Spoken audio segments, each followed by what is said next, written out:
Hello hi ಎಲ್ಲಿಗೂ ನಮಸ್ಕಾರ. ಪುನಾಸ್ ಕಿಚನ್ಗೆ ತಮ್ಮೆಲ್ಲರಿಗೂ ಆತ್ಮೀಯವಾದ ಸ್ವಾಗತ. ಇವತ್ತಿನ ಸಂಚಿಕೆಯಲ್ಲಿ ಚೀಸ್ ಕಾರ್ನ್ ಮಿನಿ ಸಮೋಸನ ಮಾಡ್ತಿದ್ದೀನಿ. ಬನ್ನಿ ಇದನ್ನು ಹೇಗೆ ಮಾಡೋದು ಅಂತ ನೋಡ್ಕೊಂಡು ಬರೋಣ.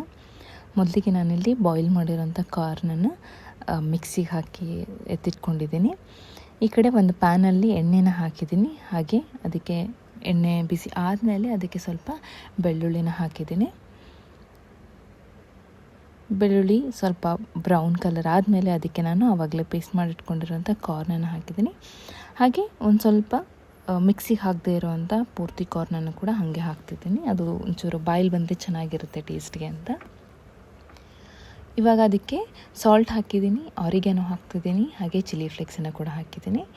ಇದನ್ನು ಎತ್ತಿಟ್ಕೊಂಡು ಆರಿದಾದಮೇಲೆ ಅದಕ್ಕೆ ಒಂದು ಆಲೂನ ಬೇಯಿಸ್ಬಿಟ್ಟು ಇಟ್ಕೊಂಡಿದ್ದೆ, ಅದನ್ನು ಇದಕ್ಕೆ ಮಿಕ್ಸ್ ಮಾಡ್ತಾಯಿದ್ದೀನಿ.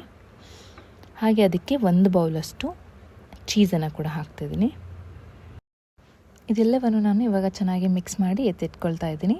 ನಾನು ಆವಾಗಲೇ ಗೋಧಿ ಹಿಟ್ಟನ್ನು ಮಿಕ್ಸ್ ಮಾಡಿ ಇಟ್ಕೊಂಡಿದ್ದೆ, ನಾರ್ಮಲ್ ಗೋಧಿ ಹಿಟ್ಟು. ಅದಕ್ಕೆ ಸ್ವಲ್ಪ ಎಣ್ಣೆ ಮತ್ತು ಉಪ್ಪನ್ನು ಹಾಕಿ ನಾದಿಟ್ಕೊಂಡಿದ್ದೆ. ಇವಾಗ ಅದನ್ನು ಚಿಕ್ಕ ಚಿಕ್ಕ ಉಂಡೆಗಳನ್ನು ಮಾಡಿಬಿಟ್ಟು ಸಣ್ಣದಾಗಿ ಈ ಥರ ಲಟ್ಟಿಸ್ಕೊಂಡು ಮಧ್ಯದಲ್ಲಿ ನಾನು ಆವಾಗಲೇ ರೆಡಿ ಮಾಡಿಟ್ಕೊಂಡಿರೋಂಥ ಈ ಕಾರ್ನ್ ಚೀಸ್ ಪೇಸ್ಟನ್ನು ಹಾಕ್ತಾಯಿದ್ದೀನಿ. ಈ ಥರ ಅದನ್ನು ತ್ರಿಕೋನ ಆಕಾರದಲ್ಲಿ ಸಮೋಸ ಶೇಪನ್ನು ಕೊಟ್ಟು ಎತ್ತಿಟ್ಕೊಂಡಿದ್ದೀನಿ. ಹಾಗೆ ಅದರ ಮೇಲೆ ಒಂದು ಸ್ವಲ್ಪ ಎಳ್ಳನ್ನು ಕೂಡ ಹಾಕ್ತಾಯಿದ್ದೀನಿ. ನಾನು ಬಿಳಿ ಎಳ್ಳನ್ನು ಹಾಕಿದ್ದೀನಿ. ಹಾಗೆ ಇನ್ನೊಂದು ಕಡೆಗೆ ನಾನು ಪ್ಯಾನನ್ನು ಬಿಸಿ ಮಾಡೋಕ್ಕೆ ಅಂತ ಗ್ಯಾಸ್ ಮೇಲೆ ಇಟ್ಟಿದ್ದೀನಿ. ಅದು ಬಿಸಿ ಆಗೋವರೆಗೂ ಇಲ್ಲಿ ನಾವು ರೆಡಿ ಮಾಡಿಟ್ಕೊಂಡಿರೋದು ಸಮೋಸಾಗೆ ನೀರನ್ನು ಹಚ್ಚಿಬಿಟ್ಟು ಅದಕ್ಕೆ ಅಂಟಿಸ್ತಾ ಇದ್ದೀನಿ. ನೀರನ್ನು ಚೆನ್ನಾಗಿ ಹಚ್ಚಿ ಸೊ ಅದು ಸರಿಯಾಗಿ ಅಂಟ್ಕೊಳ್ಳುತ್ತೆ. ಹಾಗೆ ಕೆಳಗಡೆ ಇನ್ನೊಂದು ಕಬ್ಬಿಣದ ಯಾವುದಾದ್ರೂ ಪಾತ್ರೆನ ತೊಗೊಳ್ಳಿ, ಅದರ ಮೇಲೆ ಇದನ್ನು ನಾನು ಬಾಳೆ ಹಾಕಿಬಿಟ್ಟು ಇಟ್ಟಿದ್ದೆ. ಸೊ ಒಂದು 10 ನಿಮಿಷ ಆದಮೇಲೆ ನಮ್ಮ ಸಮೋಸ ರೆಡಿ ಆಗುತ್ತೆ.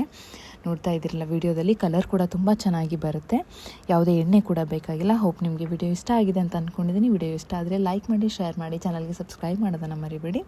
ಇನ್ನೊಂದು ಇಂಟ್ರೆಸ್ಟಿಂಗ್ ರೆಸಿಪಿಯೊಂದಿಗೆ ಮುಂದಿನ ವಿಡಿಯೋದಲ್ಲಿ ಸಿಗ್ತೀನಿ. ಅಲ್ಲಿವರೆಗೂ ನಮಸ್ಕಾರ.